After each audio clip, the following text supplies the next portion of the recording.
That's what the big-time broadcasters do. They dramatize. They remove some of the superfluous details. They try to get to the story right away and blow it up to get your attention to the most important parts of it. So if a weatherman looks outside and sees it's raining very heavily, he dramatizes it by saying, "Oh, it's raining cats and dogs out there." I mean, if somebody says that, you're not going to go up to them and say, I looked outside, I don't see any large mammals falling from the sky in quantities enough that we would consider them to be rain. So we understand what that is. I think that's the way some people react around here when I say crime is the new black entitlement. When I say we treat black criminals as if they are the victims, and we treat the victims as if they are the predators. We're not exaggerating. If anything, we're understating it. Watch this story. See if you could tell me what's really going on in this story. Tonight, we're digging deeper into a story we've been following for days now. South Bend schools confirm that the 13-year-old boy shot and killed in a home invasion was an 8th grader at Edison Intermediate. Maria Catanzarite met with a local pastor who knew Tyshawn Taylor. Maria? Yeah, Terry, Pastor Mark Beeson at Granger Community Church is heartbroken, like many of you are. Tyshawn, he says, was in a ministry group at GCC, and the pastor says when Tyshawn was in the room, you could feel it. Is death ever timely? You're probably thinking no, but even more, the death of a boy the day after Christmas. As I was reading on my phone, I learned about Tyshawn. Pastor Mark Beeson, Granger Community Church. He knew Tyshawn Taylor.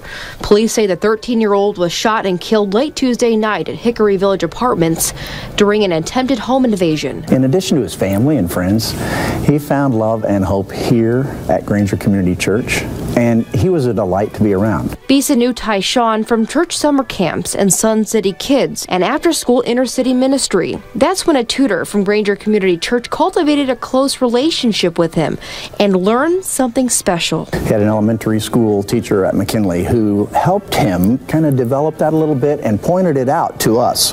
This kid's got some leadership. Imagine this, a packed house here at Granger Community Church. Well, that was the case several Christmases ago when Tyshawn Taylor took center stage to deliver a memorable Christmas wrap. He was a presence, a force to be reckoned with, I think. With that little force physically gone, he's certainly not forgotten. We will miss Tyshawn, but I believe we'll see him again. Tyshawn's autopsy was scheduled for today, and Terry, as far as we know, police have not made any arrests in his case, and since the case is ongoing, be sure to call St. Joe County Metro Homicide or Crime Stoppers if you have any information. We have both numbers listed on our website and mobile app. All right, and this is obviously a very complicated case right now, and so rather than draw any conclusions, we're best to let the investigation play itself out. Exactly, yeah. Metro Homicide, I talked to the commander on the phone today. He had no plans to release any information today. All right. Okay, so I kind of gave the story away.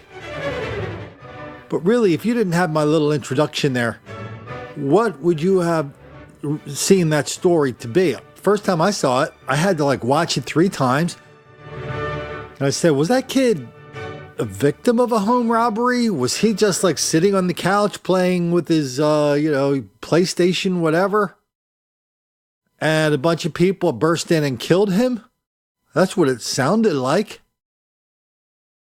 Or was there, they said he was involved, or was he one of the people that was involved, as in breaking down the door and doing a home invasion and getting killed for his efforts? It was number 2. He was the criminal. He was the perpetrator. He was the predator. Now we have the ministers, the friends, the teachers all coming out saying the kid was a leader. He was a great kid. And boy, he just put a smile on everybody's face. He lit up the room. Where do we get these psychos? And do any of the psychos that we just saw in this video, are any of them going to pause even for a second to see where their enabling led this child? minister's going, oh, the minister was telling about another teacher. Well, we learned he had leadership capabilities. Yeah, so did Charlie Manson.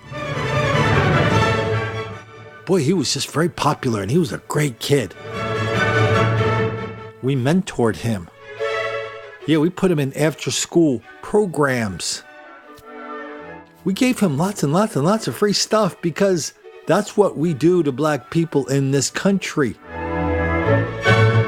And then when we catch them committing some of the most violent and ridiculous crimes you can imagine, we memorialize them as heroes, as great people, never once casting an eye in the direction of the victim, whose life has changed because they had to defend themselves against this home invader.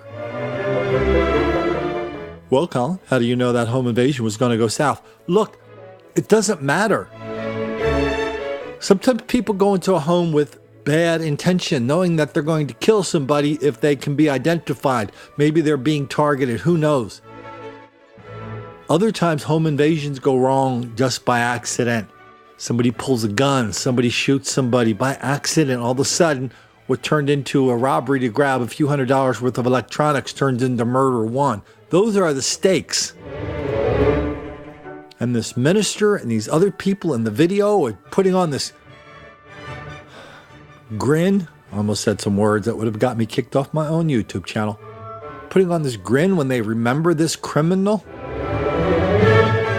Well, Colin, we're not going to let that one act define him. Well, what do you think defines criminals? Do you think killers going around killing people 24 hours a day? How long does it take to kill somebody? About 15 seconds. Well, Colin, we're not going to let one act define us.